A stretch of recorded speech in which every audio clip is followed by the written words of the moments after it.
이러다 혼자 늙어 죽는다? 이런 말을 뭐 제가 직접 들은 건 아닌데 주변에서 비슷한 말을 정말 수도 없이 들었어요. 뭐 예를 들면 아끼다가 똥 된다. 여자는 35 넘으면 노산이야.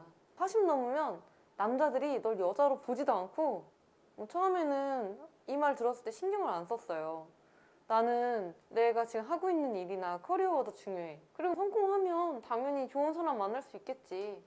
라고 저 자신을 계속 위로를 해왔는데 어느 순간 갑자기 불안이 밀려오더라고요. 진짜 내가 이러다가 혼자 늙어서 죽는 거 아닐까?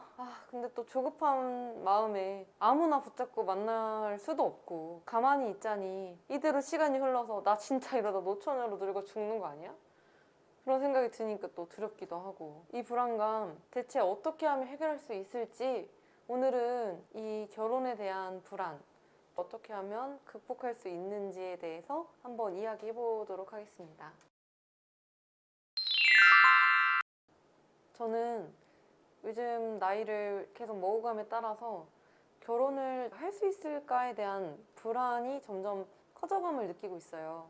제가 지금 3년 넘게 다니고 있는 헬스장이 있는데 선생님께서 너 그렇게 안 봤는데 나이 벌써 30 몇 살이나 먹었어? 이러면서 우리 헬스장에 40 넘어서까지 결혼 안 한 여자 회원님들이 좀 계시는데 야 너도 그 꼴 안 날라면 눈을 좀 낮춰서 가던지 아니면 너 저분들처럼 결혼 못해? 이러면서 겁을 주시더라고요. 제가 왜 결혼 못 하신 거예요? 라고 물어보니까 일만 하다 보니까 그렇게 되신 거더라고 그러더라고요.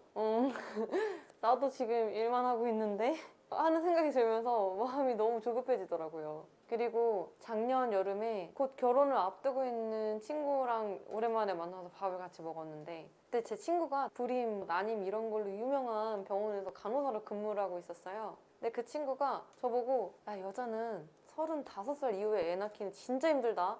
야, 우리 병원에 오는 여자들 대부분 30대고 20대는 진짜 거의 없어. 이 사람들 뭐 임신하고 싶어도 애가 착상이 안 되는 경우가 태반이야. 너도 그러니까 애 낳고 싶으면 35 이전에 결혼하고 애 낳아. 이런 말을 들으니까 제가 너무 우울한 거예요. 근데 35 전에 애를 낳으라는데 그게 뭐 제 맘대로 되나요? 뭐 일단 만나는 사람이 있어야죠. 지금 당장 만난다 해도 1년은 교제를 해봐야 되고 또 이 사람을 알려면 여행도 한번 가봐야 되고 한번 살아도 봐야 되고 이런 시간을 가지면서 서로가 잘 맞는지 이 사람하고 결혼해서 쭉 살아도 괜찮을지를 보는 그런 과정이 필요한데 제가 지금부터 만나도 35이 그냥 넘을 것 같은데 일단 뭐 만나고 있지도 않으니까 마음이 너무 조급해지더라고요. 그리고 주변에서 여자는 남자 잘 만나면 팔자 피는 거야 이런 얘기를 너무 많이 들어왔어요. 우리가 사회생활, 직장생활 하다 보면 힘든 순간들이 정말 너무 많잖아요. 그래서 어떤 때는 나도 남자는 잘 만나서 팔자 고치고 싶다는 생각까지도 해본 적이 있어요. 누구에게 의지해서 살면 내가 그만큼 감내해야 될 게 많고 내 자유가 없어질 게 뻔한데 저는 그건 또 싫더라고요. 솔직히 어떤 남자가 미치지 않고서야 내가 와이프한테 돈 다 벌어다 주는데 바라는 게 하나도 없겠어요.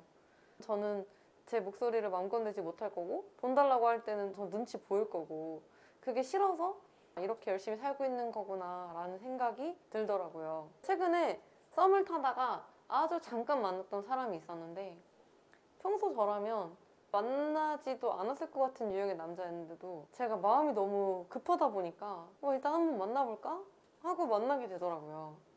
제가 술, 담배 하는 남자를 정말 너무너무 싫어하거든요. 그럼에도 불구하고 만났는데 결국 이런 성향 차이를 극복하지 못하고 헤어지게 되더라고요.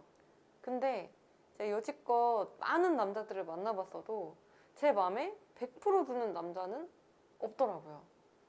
그래서 어떻게 남자를 만날 거냐 고민해 봤을 때 제가 생각한 방법은 다음 3가지예요. 첫째, 내가 갖고 있는 연인의 기준 화이트리스트 3가지, 블랙리스트 3가지를 정리해 보는 거예요. 2번째는 적극적으로 시도하기, 3번째는 내면 공부하기. 우선 첫 번째, 내가 정말 필요한 연인의 기준 3가지와 버릴 연인의 기준 3가지를 정리해 보는 거예요. 여기서 화이트리스트는 내 남자가 꼭 가졌으면 좋겠는 3가지고 블랙리스트는 가지지 않았으면 좋겠는 3가지예요. 저의 화이트리스트 3가지는 첫째, 자기 개발을 열심히 하는 사람.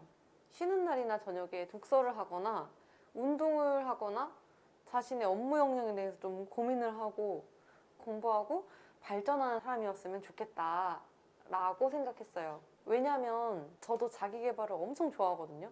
그래서 연인이 쉬는 날에 집에서 누워서 넷플릭스나 보고 유튜브 보고 배달 음식 시켜 먹고 제가 이런 걸 보는 자체를 좀 못 견디는 것 같아요. 그래서 저랑 비슷하거나 저보다 더 열심히 사는 사람한테 매력을 느끼는 편인 것 같아요. 둘째는 아이를 낳는 것에 대해서 내 선택을 존중해주는 사람이었으면 좋겠다. 애 낳지 않을 거면 결혼을 왜 해? 혼인신고는 왜 해? 가 아니라 저는 듣고 싶던 말이 너랑 결혼하고 싶어. 근데 나 솔직히 아이도 있으면 좋을 것 같긴 한데 너가 낳고 싶지 않거나 준비가 안 됐으면 괜찮아. 난 너가 좋아서 결혼하려는 거지 아이 때문에 결혼을 결심한 게 아니야. 라는 마음을 진심으로 이 사람이 갖고 있다면 난 이 사람과 결혼하고 싶다는 생각을 했어요. 세 번째는 나의 모습을 있는 그대로 사랑해주는 사람이에요. 그런 얘기 있잖아요. 남자친구가 여자친구가 정말 좋으면 막 입 벌리고 자고 있고 쌩얼도 귀엽다고. 근데 그렇게 저를 대해주는 사람이 있으면 좋겠다라는 생각을 했어요. 여자는 사랑을 하면 아기가 된다 하잖아요. 근데 저도 남자친구한테는 아이처럼 행동하게 되는 모습이 있는데 이런 나의 모습도 예쁘고 사랑해주고 싶다는 마음을 갖는 사람이었으면 좋겠다라고 생각을 하게 되더라고요. 저희 블랙리스트 세 가지는 첫째로 술, 담배, 게임 요거를 안 하는 사람이에요. 저는 진짜 다른 건 몰라도 요 세 가지에 해당되면 일단 만남 자체가 좀 쉽지가 않더라고요. 최근에 만났다가 깨진 원인도 저 세 가지 때문이었고요.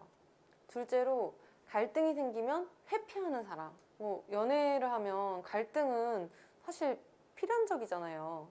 근데 이를 그냥 어물쩍 넘어가려는 사람이나 좀 피하려고 하는 사람과는 만남이 지속되기가 쉽지 않더라고요. 대화를 안 하면 서로의 생각을 알 수 없기 때문에 갈등 상황에서 우리 시간을 갖자거나 잠수 탄다 이런 분은 되도록이면 좀 안 만나려고 하는 것 같아요. 그리고 마지막으로 자신의 가치관을 강요하지 않는 사람인데요. 이런 사람은 이렇게 말하는 특징이 있어요. 나는 원래 이런 사람이야. 이 말의 뜻은 대략 이런 뜻인 것 같아요. 나는 바뀔 마음이 없어. 그러니까 네가 나한테 맞춰. 근데 만약에 제가 상대한테 맞추기 싫다면 싸울 수밖에 없게 되죠. 내가 갖고 있는 가치관을 강요하기보다는 아, 이 사람은 이런 사람이구나 라고 생각하고 저를 좀 존중해줬으면 좋겠다. 그리고 저도 물론 상대를 존중해야겠죠? 내로남불이어서는 안 되니까요. 이런 기준이 있다면 만약에 상대가 요걸 좀 벗어나도 아, 그래도 어느 정도는 괜찮다. 넘어가 줄 수 있다. 라고 이제 생각을 좀 해야 되는 제가 나이인 것 같더라고요. 30대 넘었으니까 제가 젊은 날에 리즈 시절 생각하지 말고 내려놓을 수 있는 부분은 좀 내려놓고 그래야 될 것 같다고 생각을 했어요. 그리고 적극적으로 좀 시도해본다. 남자가 다가오길 기다린다? 이제 노노 안 돼요.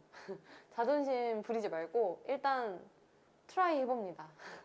먼저 다가가 보는 거예요. 소개팅 들어오면 콜 한번 만나보고 나 좋다고 하면 일단 외모가 좀 제 스타일이 아니고 마음에 안 드는 게 있어도 일단 한번 알아보려고 시도해보고 노력해보고 내 취향의 모임에 나가서 또 내가 원하는 남자를 만날 수 있지 않을까? 라고 적극적으로 이렇게 탐색하는 그런 과정이 좀 필요해요. 소개팅 누가 해주시면 아 감사합니다 하고 넙죽넙죽 받고 일단 저 좋다고 하면 밥 한 끼라도 한번 먹어보는 거죠. 이런 식으로 20대 때와는 좀 다르게 여자가 좀 적극적으로 다가가는 태도가 필요할 것 같아요. 그리고 내면 공부를 하는 거예요. 솔직히 위에 것들도 너무 중요한데 무엇보다 중요한 건 바로 자신의 내면 공부인 것 같아요. 근데 왜 내면 공부가 필요한지 아세요? 바로 반복을 피하기 위해서예요. 반복. 연애에서 계속 같은 패턴이 반복된다면 도대체 뭐가 문제일까를 한번 생각해 보셔야 되는 시점일 것 같아요. 자신이 부족한 부분을 낱낱이 파헤치는 과정은 솔직히 썩 유쾌하진 않잖아요. 그럼에도 전 남친 탓으로 모든 걸 돌려버린다면 그거는 내 얼굴에 침 뱉기밖에 안 되고 이 관계에서 도대체 내가 어떤 부분이 부족했고 또 앞으로 어떤 부분을 개선할 수 있을지를 생각하는 과정이 저는 꼭 필요하다고 생각해요. 그리고 내가 먼저 좋은 사람이 돼야 당연히 내게 다가오는 사람도 좋은 사람이 될 가능성이 높아지는 거고 그러면 결혼은 당연히 더 가까워지겠죠? 그리고 내면 공부를 하면서 내가 왜 이렇게 결혼에 조급한가에 대해서 한번 생각해 볼 필요가 있어요. 남들이 자꾸 결혼해라. 그래서 나도 그래야 되는 거 아니야? 라고 해서 결혼을 혹시 서두르시는 건 아닌지, 아니면 내가 눈을 낮추긴 싫은데 외로우니까 결혼해야겠다 이런 건 또 아닌지 생각을 해보고, 결혼을 서두르기보다는 결혼을 선택할 줄 알아야 돼요. 아모르 파티 노래에서도 그러잖아요. 연애는 필수, 결혼은 선택. 이게 다 인생을 오래 살아본 사람들의 경험에서 우러나온 말이라는 거를 제가 정말 요즘 몸소 느끼고 있어요. 그래서 결혼을 하지 않아도 나 혼자서도 행복한 삶을 살 줄 아는 사람이 되는 게 첫 번째고, 그 다음에 내 마음에 드는 사람이 나타났을 때 결혼을 할지 말지를 선택할 줄 아는 사람이 되어야 한다는 거예요. 결혼을 하고 안 하고 간에 결국 내가 먼저 행복해야 되니까. 그래서 오늘은 30대 여자가 느끼는 결혼에 대한 조급함의 고민을 어떻게 하면 해결할 수 있을까에 대해서 알아봤어요. 여러분의 행복한 연애와 사랑을 응원합니다. 모두 화이팅!